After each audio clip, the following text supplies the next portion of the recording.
What's going on?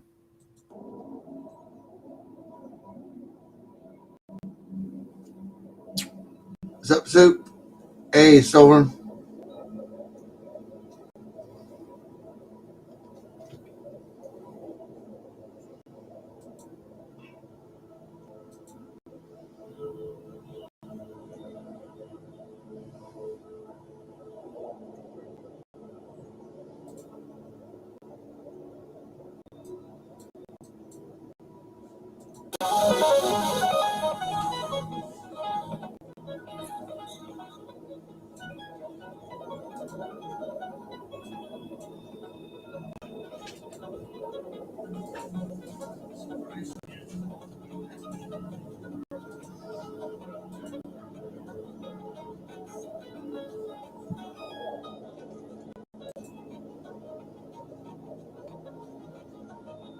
Chilling out. All right. Well, I got some stuff here.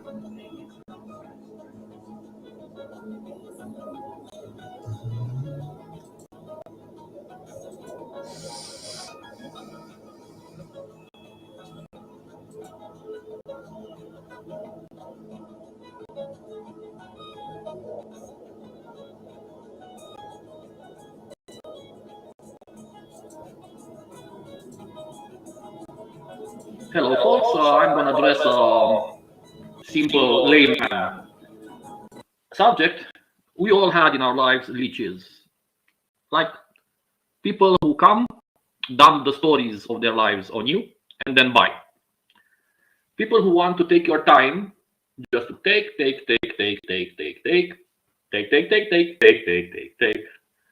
your energy, your resources, and they act entitled like it's something normal.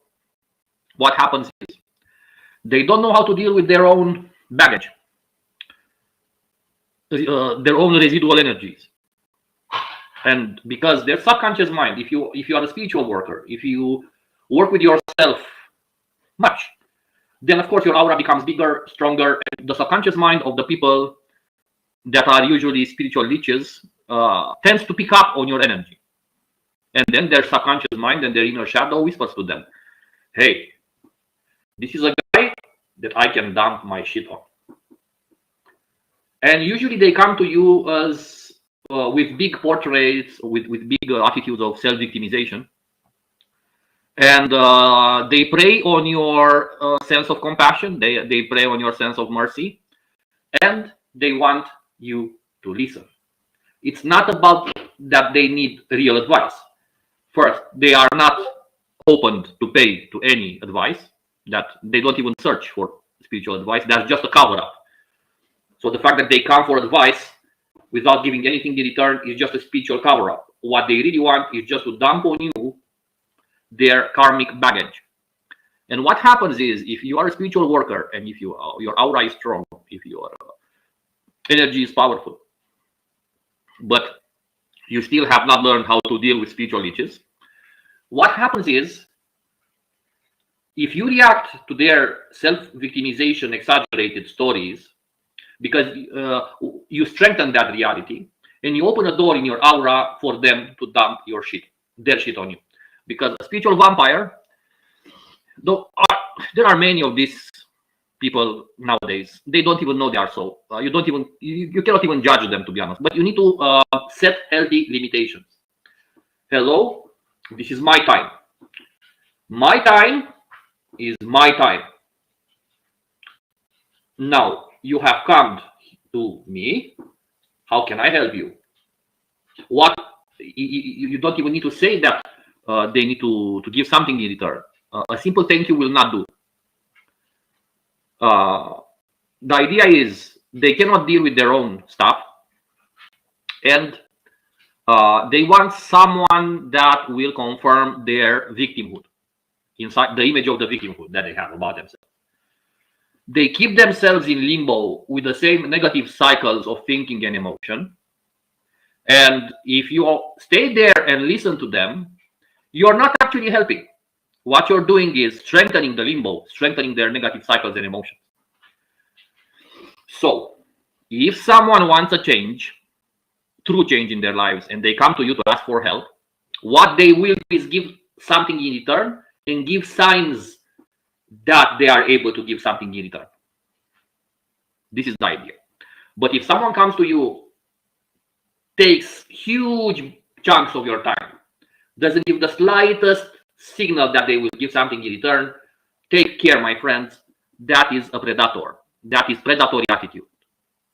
Oh, look at me, what a victim I am. Oh, look at me, look at me, look at me. But in reality, you have become the unwilling, naive victim of a spiritual leech. So, to make sure that you are not losing your energy, and to make sure, because this can hurt your health, to listen to personal stories full of toxic thoughts about themselves and others, this can hurt your health. This actually takes energy from your kidneys. This actually takes energy from your own personal resources. Only the act of listening can be damaging. You don't have to say much. So set up powerful spiritual boundaries. Make a set of rules with people that engage you. You have engaged me. Sometimes I have people who, in the past mostly, usually people who watch my channel are not like this. People who watch my channel are spiritual. People are aware. People, I don't have followers that are of this nature, but I could have followers that would need this advice with the persons that they advise, because sometimes many of my followers are advisors themselves in certain areas of life. So I'm the advisor of advisors. That's true. So set up powerful, healthy boundaries. Make a set of rules. For example, it happened to me recently. So if someone calls you directly like this, on Facebook or on other application, without saying, hello, do you have time to reach out? Do you have time to speak? No, they simply call you directly because they expect you, their attitude, their secret thought in their head is, it's an honor for this guy to speak with me. This guy should be enthusiastic to accept my call. I'm such a great person that I'm making a great honor to this guy whom I will dump my shit on if this guy responds. So make a powerful set of rules. Say, first, check if I'm available. Okay, I'm available. Make sure that they respect your time, because sometimes you're not in the mood. Maybe you're not busy, but you're not in the mood either. So they feel entitled to take over your time if you're not busy. No, in reality, this toxic entitlement is what put them in the victim position in the first place. And usually they complain about others when in reality they are the first people who abuse and attack others. For example, many of my advisor friends come to me and say, well, I have people who come to me and complain about a narcissist in their lives. Well, that's unfortunate, because what are you doing in a relationship or connection with a narcissist? Why are you, someone said, and I loved how he said it, why are you a perfect match for a narcissist if you're not a narcissist yourself? You see? So this is the idea. Try to see whom you're speaking with. Set up some rules. I can speak this much time. I have 10 minutes. Because usually when they start to rabble about their toxic cycles of emotions and thoughts, what it starts to happen is they don't have a sense of time because they are entitled, and they take your time as much as they can without boundaries. If it's 3 hours, 3 hours they take, because the fact that you're listening, it confirms the negative cycles of emotions and thoughts that they have. You are basically feeding them and strengthening their reality. It's an act of compassion to ignore these people. It's an act of compassion towards them, because they are not ready to really take in the advice and apply it in their lives. They are mostly there there are 2 stages actually. They contact you, then they want to squeeze out of you a feeling of compassion. They enter your aura and your energy with this one. They dump their energetic residual energy in your aura. Then they use that connection to leech. So there are 3 stages that a spiritual vampire or leech does. Penetrating your first line of defense aura via extracting from you a feeling of, oh, poor person. Okay? When in reality, they are the aggressors in their lives, but that's another topic. Oh, poor person. Then, when you have confirmed that they are the real victims in the situation, they start to dump. And then, after they start to dump, they have a hook and they leech energy. So, 3 stages of a spiritual leech: breaking line of defense via false feelings of victimhood, 2, dumping energetical residual stuff, 3, leeching energy. And if you bite to these 2 or 3 or 4 times, you have become the fly in the web of a spider. They come to you, eat your wings. They come to you, they in the afternoon, in the evening, you are their energetic meal. So, my friends, advisors, dear friends who help others, help if it's about giving something in return. I'm not speaking about money necessarily. No, it's about an exchange, a fair exchange of energy.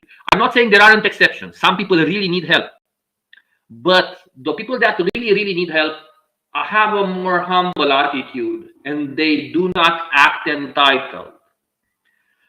If a self-proclaimed fake false victim who is a covert predator acts entitled, 99% of the cases, it's not about them needing help, it's about them needing a victim in your energy.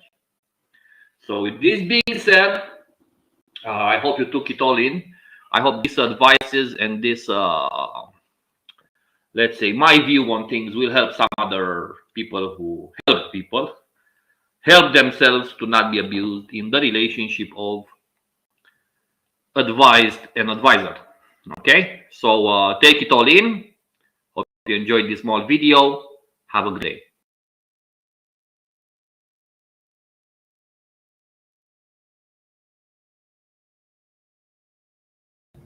How did you like that one? And I got coming up.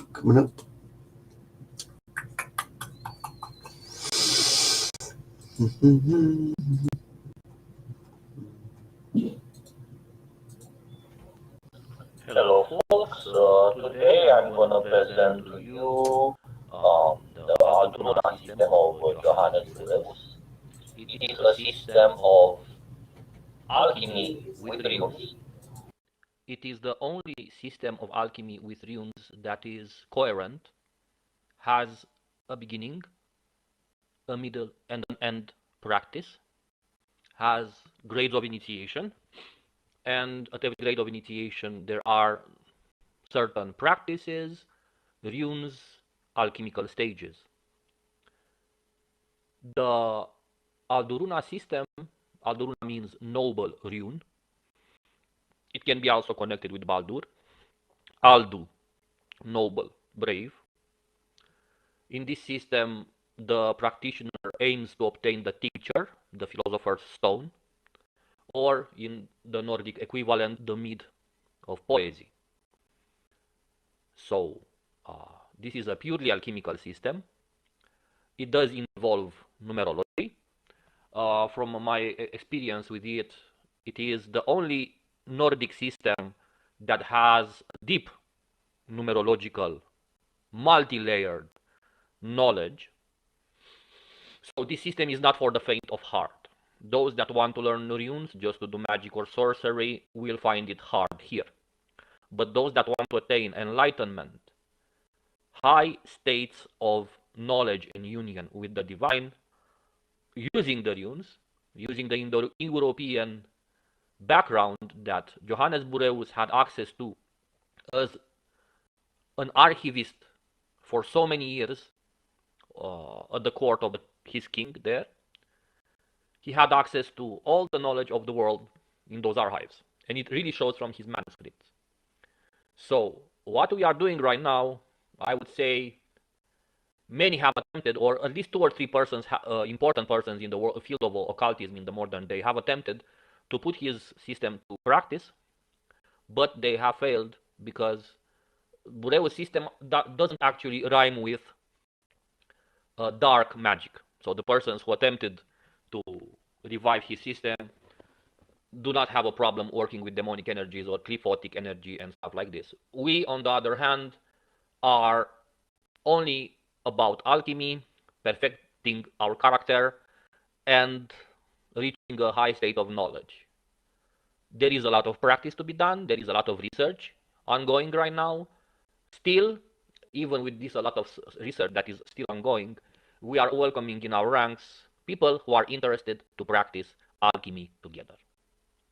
So this is not a system for everyone. This is a system for those that have a special taste for alchemy. It is a system that was born after Bureus had some divine revelation and inspiration when he heard a voice saying to him, "Stop your research, now drink from the pure waters." And as I see his works right now, his works were indeed of divine inspiration, because the findings and the research we made deeply into his work really points towards this, with multiple arguments and multiple findings we had pointing towards the authenticity of this man. Also, he is indeed one of the most powerful Renascentist magicians, esoterists, and researchers. He is not a Kabbalist as people portray him to be. He, in fact, says that he had denounced, or they were mere or pure fantasies, his Kabbalistic researches from the past. And the numerology that he employs in his Alduruna system, together with the alchemical stages, makes complete sense, separated from any Kabbalistic or Kabbalistic approach anyway.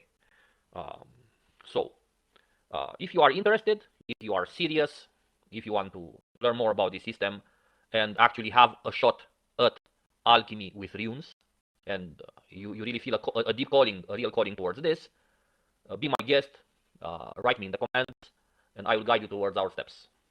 So right now, this was a small presentation of the order. The techniques, of course, cannot be made public. These are occult methods to work with alchemy. I have tried in the past multiple times to make a coherent system of alchemy using the younger Futhark, for example. Very possible, but nothing compares actually to Bureus Alduruna, because actually he started from the younger Futhark. He perfected the younger Futhark to a big degree that it's useless to even start working on another new alchemical system starting from the younger Futhark. So all in all, he also stayed in the villages. He learned the names of the runes from farmers, from practitioners, and from sorcerers in the villages there.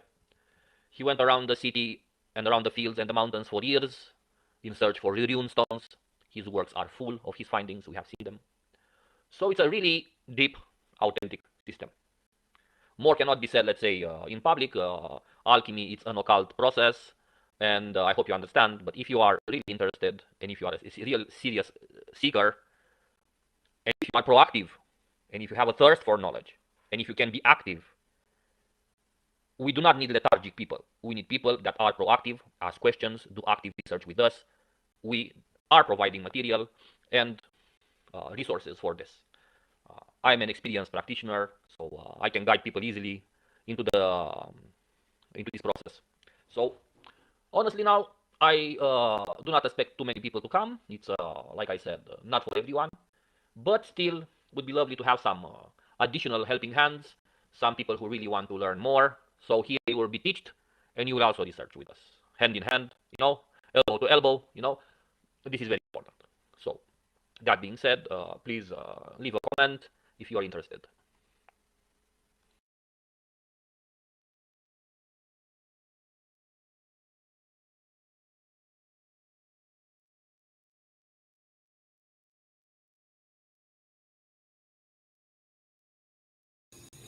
There's that link. The link. There.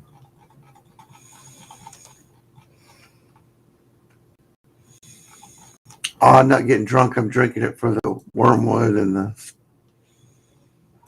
spices and stuff. There's that link again.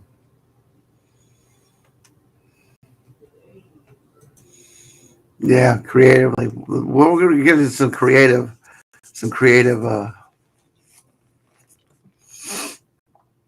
Let's set the camera up here. Mm-hmm.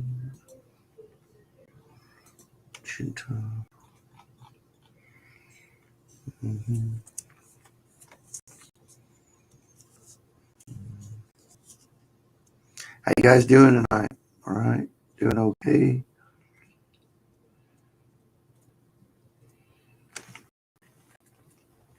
So I think we'll pick the.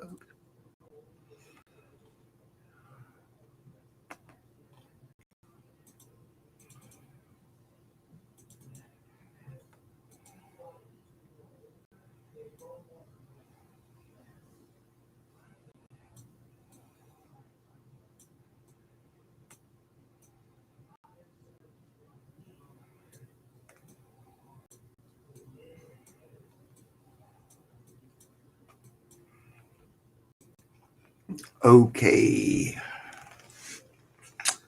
So we're going to check this out.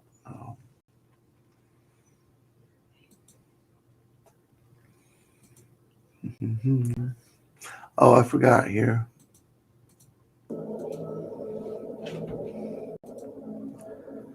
I need a vote. I need a vote.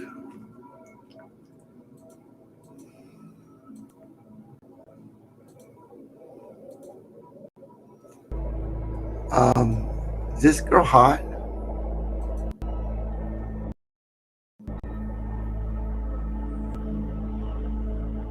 Is Hannah is Hannah good looking?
Damn it, I can't get my natural reader to work. What's going on?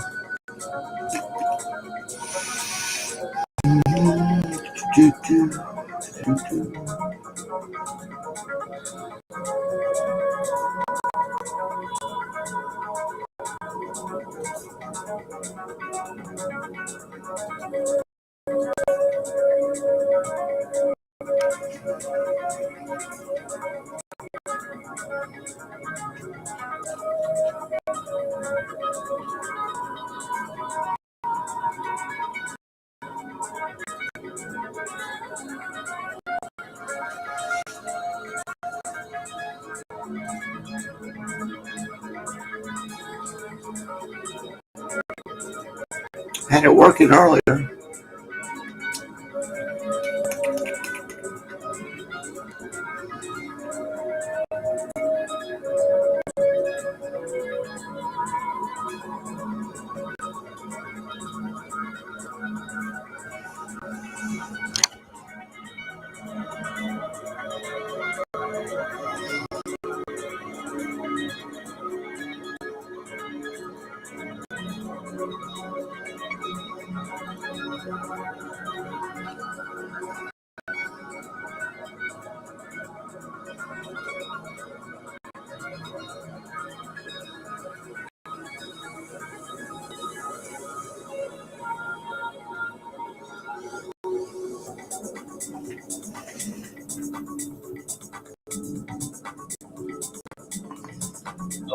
Love, work, and knowledge are the well springs of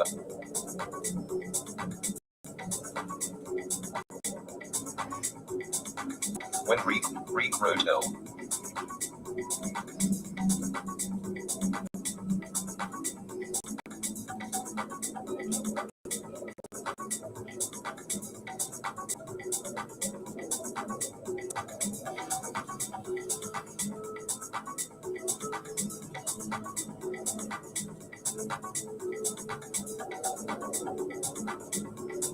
Wilhelm Greek. Translated by Theodore P. Wolfe. Illustrations by Willem Steig. When Greek wrote Listen, Little Man. In 1945 he did not intend it for general publication. He wrote this pungent essay to win for the researcher and thinker the right to personal reaction and to show the man in the street how he forges his own chains by his unquestioning acceptance of prevailing norms. The author forcefully points out that the price of quiescence is tyranny, war, and a distorted and deprived sexual life, and he exhorts the average man and woman to assume a personal responsibility for themselves and their children. Supplemented in this edition by William Steig's humorous drawings, Listen, Little Man. Bears witness to Reich's unceasing and passionate search for a means of establishing society on an authentic basis of love, work, and knowledge. Love, work, and knowledge are the well springs of our life. They should also govern it. Wilhelm Reich. Ye specious worthies who scoff at me whence thrives your politics, as long as ye have ruled the world. From dagger thrusts and murder. Charles de Costa Eulenspiegel. Introduction. Listen, little man. Is a human. and not a scientific document. It was written in the summer of 1945 for the archives of the Oregon Institute without the intention of publishing it.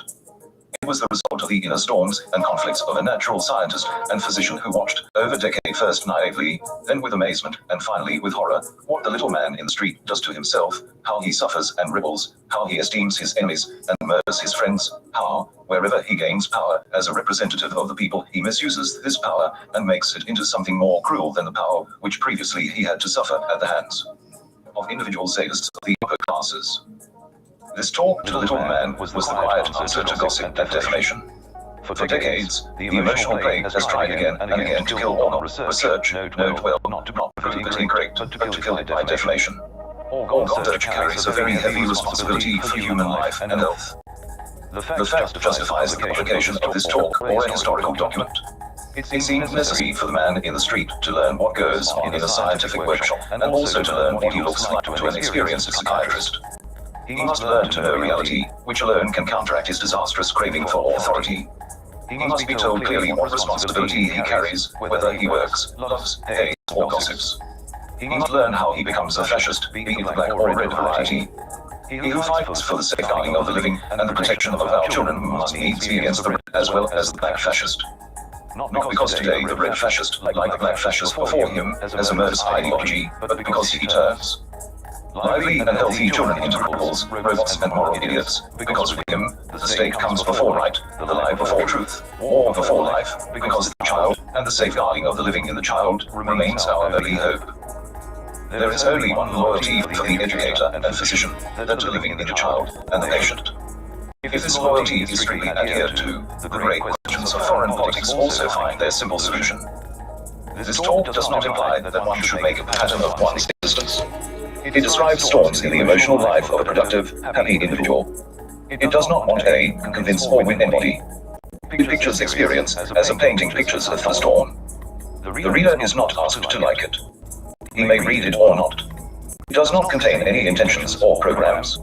All it wants to do is to win for the researcher and think the right to personal reaction, which one has never denied to the poet or philosopher. It is a protest against the secret and unrecognized intention of the emotional plague to shoot its poison arrows at the hard-working researcher from a safe ambush. It shows what the emotional plague is, how it functions and retards progress. It also attests to confidence in the tremendous UN mind pressures, which lie in the depth of human nature, ready to be put in the service of fulfilling human hopes. Working researcher from a safe ambush. It shows what the emotional plague is, how it functions and retards progress. It also attests to the confidence in the tremendous UN mind treasures, which lie in the depth of human nature, ready to be put in the service of fulfilling human hopes. The living, in its social and human interrelationship, is naively, kindly, and thus, under prevailing conditions, endangered. It assumes that the fellow human also follows the laws of the living, and is kindly, helpful, and giving. As long as then is the emotional plague, this natural basic attitude that of the healthy child or the primitive becomes the greatest danger in the struggle for a rational order of life. For the plague individual also ascribes to his fellow being characteristics of his own thinking and acting. The kindly individual believes that all people are kindly and act accordingly. The plague individual believes that all people lie, swindle, steal, and crave power. Clearly, then, the living is at a disadvantage and in danger. Where it gives to the plague individual, it is sucked dry and then derided or betrayed, and where it trusts, it is cheated. That's the way it has always been. It is time for the living become hard when hardness is needed in the struggle for its safeguarding and development. In doing so, it will not lose its kindness if it sticks to the truth courageously. There is hope in the fact that, among millions of industrious, decent individuals, then and always only just a few pestilential individuals who cause murderous mischief by appealing to the dark, not dangerous impulses in the structure of the armored mass individual and lend them to organized political murder. There is only one antidote to the germs of the emotional plague in the mass individual, his own feeling of living life. The living does not ask for power, but for its proper role in human life. It is based on the three pillars of love, work, and knowledge. He who has to protect the living against the emotional plague has to learn to use the right to free speech, as we enjoy it in America, at least as well for the good as the emotional plague misuses it for the bad. Granted equal right in the depression of opinion, the rational finally must win out. This is an important hope. Listen, little man. They call you little man, common man. They say a new era has begun, the era of the common man. It isn't you who says so, little man. It is they, the vice presidents of great nations, promoted labor leaders, repentant sons of bourgeois families, statesmen, and philosophers. They give you your future but don't ask about your past. You are heir to a dreadful past. Your heritage is a burning diamond in your hand. That's what I tell you. Every physician, shoemaker, mechanic, or educator must know his shortcomings if he is to do his work and make his living. For some decades, you have begun to play a governing role on this earth. It is on your thinking and your actions that the future of humanity depends. But your teachers and masters do not tell you how you really think.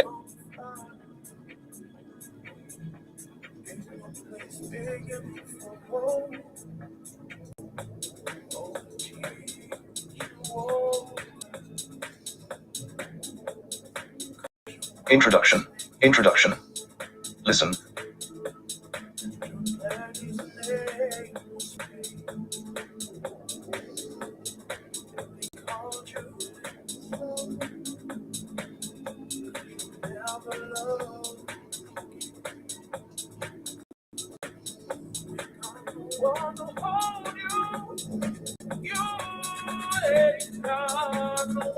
I could respect you if you were big in stealing your happiness. But you are a little, cowardly thief. You are clever but psychically constipated, you are unable to create. Thus, you steal a bone and crawl into a hole to chew it up, as Freud told you once. You congregate around the voluntary giver, the cheerful spender, and suck him dry. You are the sucker and, perversely, you call him the sucker. You gorge yourself with his knowledge, his happiness, his greatness, but you cannot digest what you have swallowed. You shit it out again right away, and it stinks frightfully. Or, in order to maintain your dignity after having committed the theft, you sully your giver, call him crazy, or a charlatan, or a seducer of children. Oh, there we are, seducer of children. Do you remember, little man, you were then the president of a scientific society, how you spread the rumor that I had my children witness the sexual act? This was after I had published my first article on the genital rights of infants. And the other time, you then happened to be the temporary president of some cultural association in Berlin, when you spread the rumor that I took adolescent girls for automobile rides into the woods and seduced them. I have never seduced adolescent girls, little man. That's your dirty fantasy, not mine. I love my girl or my wife. I am not like you who are incapable of loving your wife and therefore would like to seduce little girls in the woods. And you, adolescent girl, don't you dream of your film star? Don't you take his picture to bed with you? Don't you approach him and seduce him, pretending to be over 18 years old? And then, don't you go to court and accuse him of rape? He is acquitted or found guilty, and your grandmothers kissed the hands of the great film star. Till you go to court and accuse him of rape. He is acquitted or found guilty, and your grandmothers kissed the hands of the great film star. You wanted to sleep with the film star, but you did not have the courage to take the responsibility. So you accuse him, poor, violated girl. Or you poor, raped woman who experienced more sexual pleasure with her chauffeur than with her husband. Did you not seduce your colored chauffeur who had kept his sexuality more nearly healthy, little white woman? And didn't you then accuse him of rape, poor helpless creature, the victim of an inferior race? No, of course you were pure and white. Your ancestors came over on the Mayflower. You are a daughter of this or that revolution, a northerner or a southerner whose grandfather grew rich by dragging African Negroes to America in chains. How harmless, how pure, how white, how little desirous of the Negro you are, poor little woman. You miserable coward, descendant of a sick race of slave hunters, of a cruel Cortez who lured thousands of trusting Aztecs into a trap in order to shoot them from ambush. You poor daughters of this or that revolution. What have you grasped about the emancipation? What of the strivings of the American revolutionaries? What of Lincoln who freed the slaves for you whom you then turned over to the free market of competition? Look in the mirror, daughters of revolutions. You will recognize they're the daughters of the Russian Revolution, you harmless, chaste girls. If you had been able to give love to a man a single time, the life of many a Negro Jew or worker would have been saved. Just as you kill your life in your children, so you kill in the Negroes your inkling of love, your frivolous pornographic fantasy of lust. I know you, you girls and women of the rich. What abysmal vileness you breed in your rigid genitals. No, you daughter of this or that revolution, I have no intention of becoming an LLD. Or a commissar. The I leave to yours the creatures in robes and uniforms. I love the birds, deer, and chipmunks who are close to the Negroes. I mean the Negroes from the jungle, not the ones from Harlem, in stiff collars and suit suits. I don't mean the fat Negro woman with earrings whose inhibited pleasure turned into the fat of their hips. I mean the svelte, soft bodies of girls of the South Sea who you, the sexual swine of this war that if you had been able to give love to a man as fat Negro women with earrings whose inhibited pleasure turned into the fat of their hips. I mean the svelte, soft bodies of the girls of the South Sea whom you, the sexual swine of this or that army, lay, girls who do not know, and the physicians teach children in Hiroshima and Nagasaki. You did not manage the greatness to be human. For this reason, you will silently disappear like a stone in the sea. It does not matter what you now think or say, you little woman who produced idiotic generals. 500 years from now, one will laugh and marvel at you. That one does not do so already is part and parcel of the misery of the world. And my contempt. I was no longer angry at you for your dismal failure. And my contempt. I was no longer angry at you for your dismal failure in your first attempt at mastery of the world. I began to understand that this was the way it had inevitably to happen, because for thousands of years you had been prevented from living life as it is. I discovered the functional law of the living, little man, when you were going around yelling, "He is crazy." At that time, you happened to be a little psychiatrist with a past in the youth movement and with a heart disease in the future, for you were impotent. Later on, you died of a broken heart, for one does not steal with impunity and does not defame someone without danger to life, if one has a mite of honesty in oneself. And you did have it in a corner of your soul, little man. When you turned from friend to enemy, you hoped I was finished, and you tried to give me a final kick because you knew I was right, and you were unable to follow. When, years later, I was back, like a Johnny jump up, this time stronger, clearer, more determined than ever, you were scared to death. And before dying you realized that I had jumped over deep and wide chasms, as well as over ditches you had dug in order to ruin me. Had you not proclaimed my teachings as yours in your cautious organization? I tell you, the honest people in the organization knew. This, I know it because I have been told so. No, little man, tactics lead one only to a premature grave.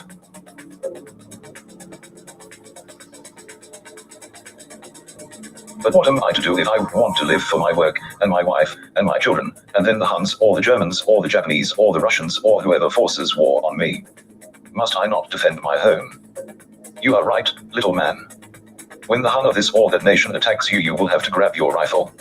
But what you don't see is that the Huns of all nations are nothing but millions of other little men who keep yelling, "Heil," when Prince Inflatus, who does not work, calls them to the colors, that they, like you, believe that they don't count and say, "Who am I to have an opinion of my own?" Once you know that you are somebody, that you have a correct opinion of your own, and that your field and your factory have to serve life and not death, then you will be able to answer your question for yourself. You will not need any diplomats for that. Instead of going on yelling, "Heil," and decorating the tomb of the unknown Sodus, instead of letting your Prince Inflatus or your Marshal of all proletarians trample your national consciousness, you should oppose them with your self-confidence and your work consciousness.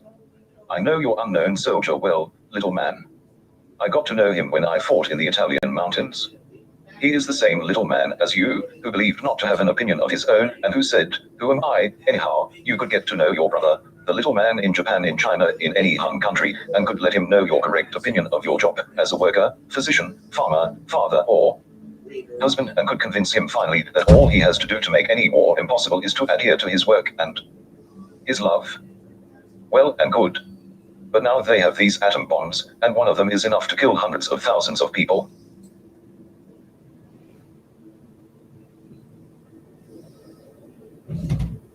Years. It is not because of poor advice that you are still in your misery, but because of your pettiness. I could give you good advice, but, as you think and are, you would not be capable of putting it into action in the interest of all. Suppose I advised you to stop all diplomacy, and to replace it with your professional and personal brotherliness, with all shoemakers, carpenters, machinists, technicians, physicians, educators, writers, administrators, miners or farmers of all countries, to let all shoemakers of the world decide the best way of providing shoes to all Chinese children, to let all miners find out by themselves how people can be kept from freezing, to let the educators of all countries and nations find out how Newborn children are to be guarded against later impotence and mental disease, etc. What would you do, little man, confronted with these matter-of-course things of human life? You would certainly tell me, yourself or through some representative of your party, unless you jailed me immediately as a red. Who am I to replace international diplomatic intercourse by the international intercourse of work and social achievement? Or, we cannot eliminate the national differences in the development of economy and culture.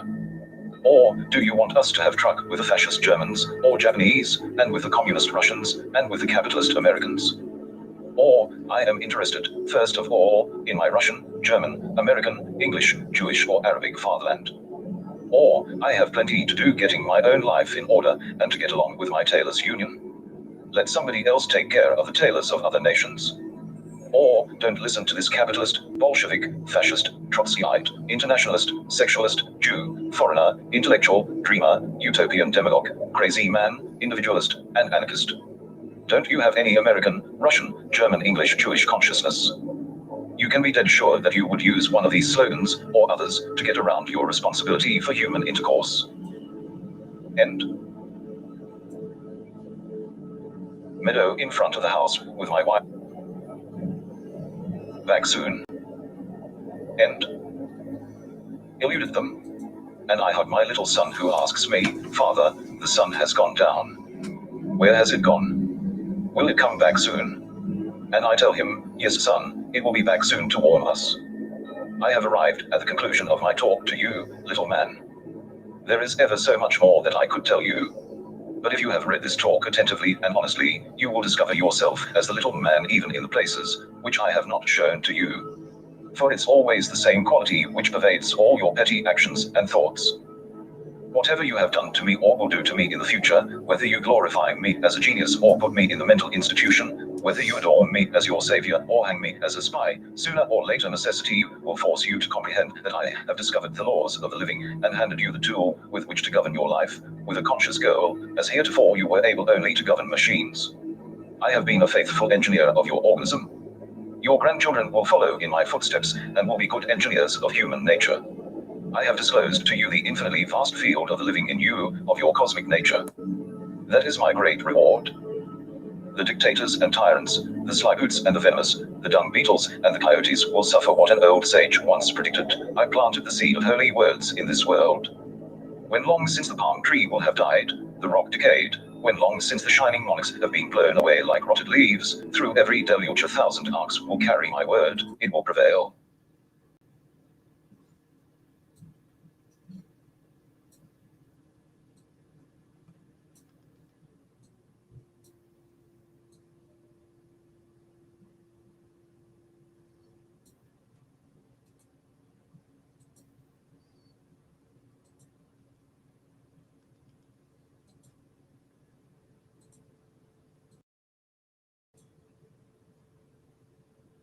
All right.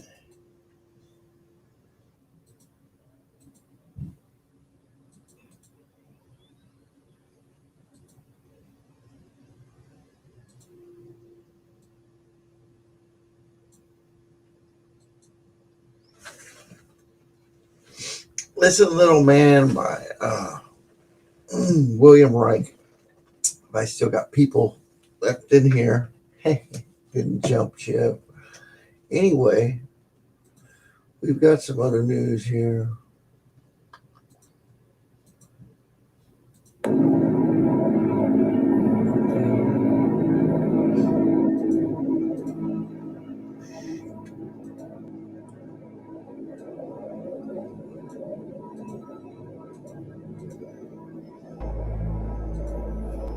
Something is making Venus's clouds less acidic.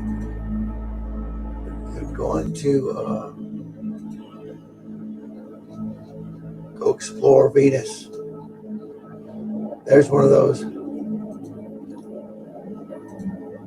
Y'all need to get you one of these burning laser pointer. There you go. 79, 260, 279. 300. That was a powerful one. 1,000 megawatt. That's the one I need right there. 79. I'm going to look for this. Rocket Lab aims to launch private Venus mission in 2023. There she is. Venus just oh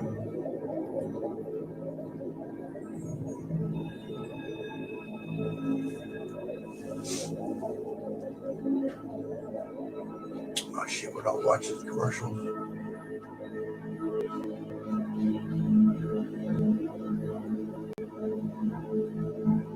Electron booster.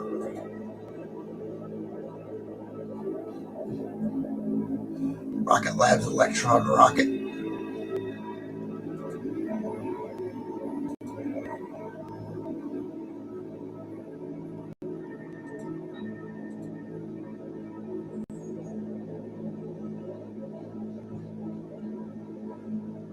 Rocket Lab Electron rocket launched the company's first commercial mission, nicknamed as Business Time, November 10th, 2018.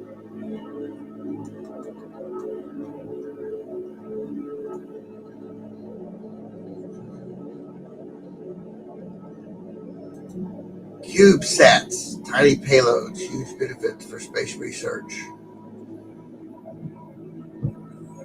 CubeSats. Been used exclusively in low Earth orbit for 15 years, are now being used for interplanetary missions. Think about using it on Mars, Venus. CubeSats. So you guys see cubes up there spinning in the upper atmosphere around it. It's probably not even from.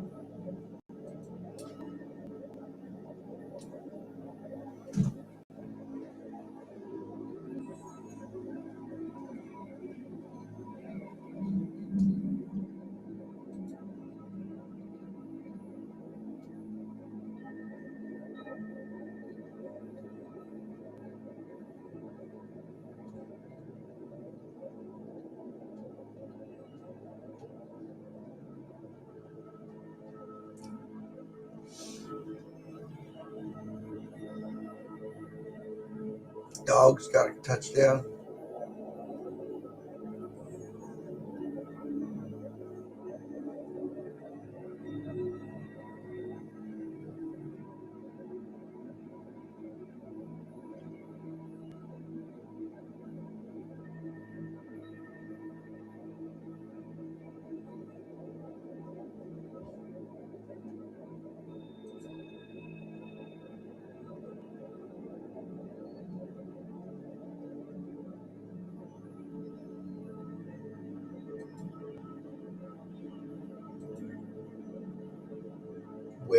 Well. Small bobcat, big bobcat. I say sleep with twins. I sleep with a rifle and a pistol. Hey, Hot.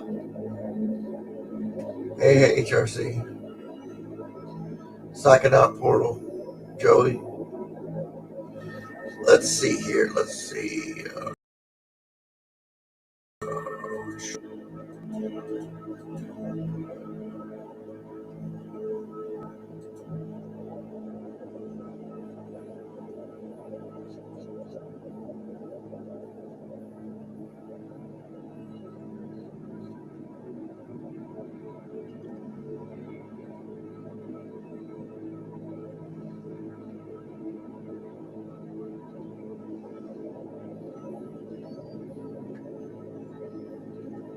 Well, I gave you guys a chance to hang out for a while, and not everybody showed up, but I don't know what everybody's doing.